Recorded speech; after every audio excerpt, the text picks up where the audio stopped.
Alright guys, welcome back, and in this video I want to talk to you guys about not only one of the most important but also one of the most powerful tools that we have in the C programming language, and this is called a loop.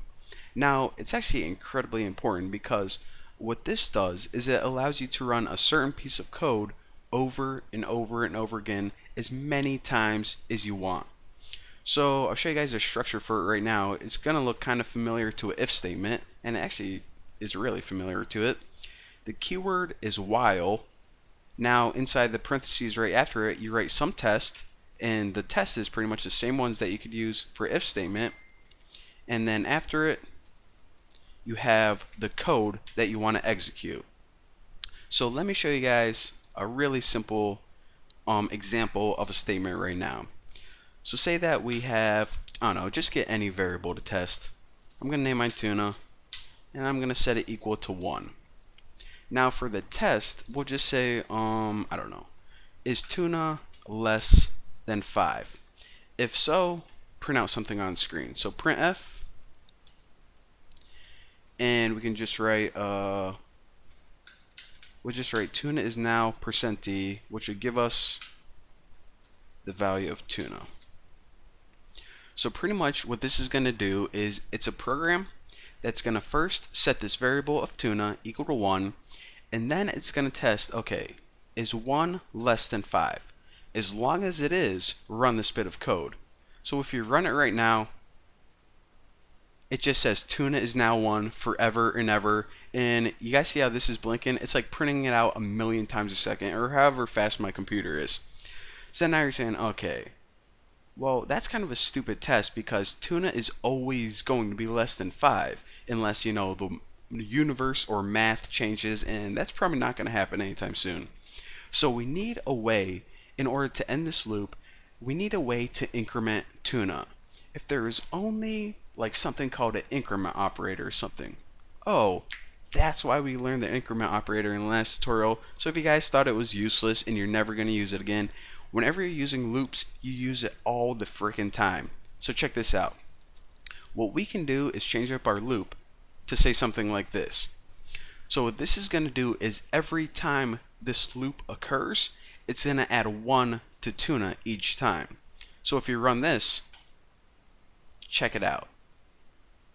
So the first time tuna was equal to 1, it tested if it was less than 5, printed out tuna, 1.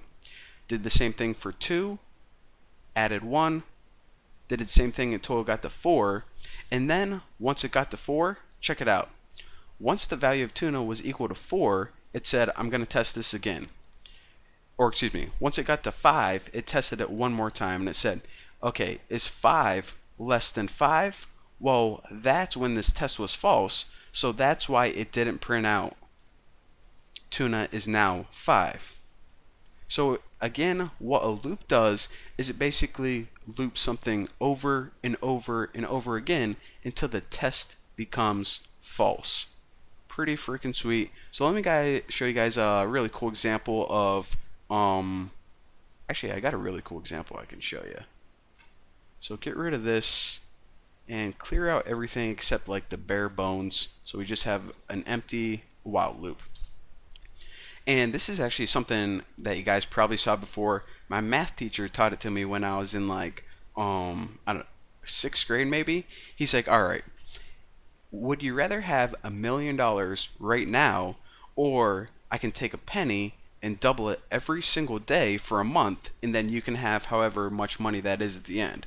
And everyone was like, I'll take $1 million, $1 million. And so what he did is he actually figured it out, and I will show you guys how to do that.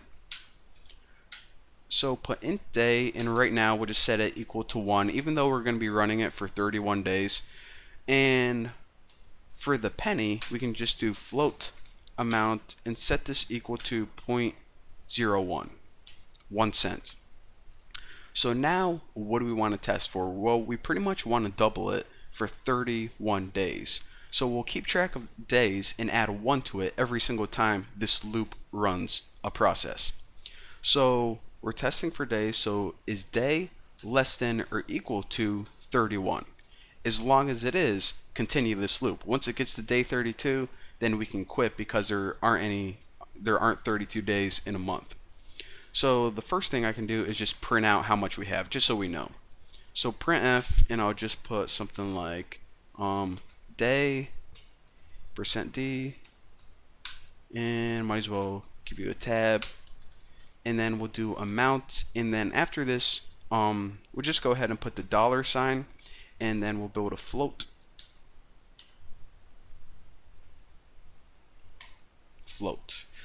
And new line, actually you want to do 0.2 new line, and of course the two pieces of info we need for this are day and amount. So this is pretty much going to tell you on your first day you had 1 penny, tomato, keep track of all of that for us. So after this, what do we want to occur? What do we actually need to program?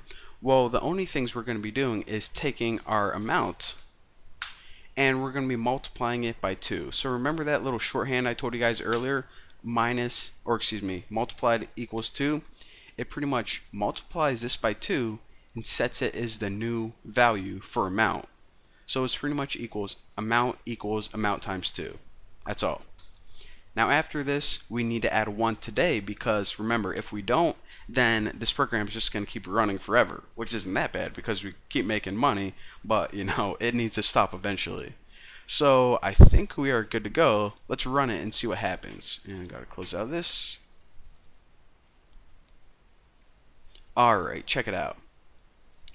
So on day 1, move this over so you guys can see the code. So on day 1, you had 1 penny. It pretty much said, okay, of course the day's 1 right now, which is less than or equal to 31. That is why I print that out.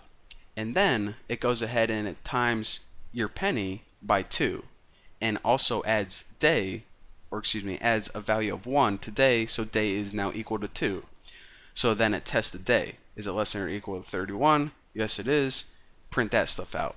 And it did it all the way, and your penny kept doubling. 1, 2, 4, 8, 16, all the way until you got to day 31. And check this out. Holy crap. Okay, I can't even read this. Okay, so we have $10,737,418. So whoever decided to double the penny was a lot smarter than whoever just took the $1 million on day 1. Even though, you know what, I'd probably be happy with both. So that is what we did, and that is an example of an awesome way to use a loop. So if we didn't know how to use loops, then we would have to type this code pretty much 31 times, and it would be a pain.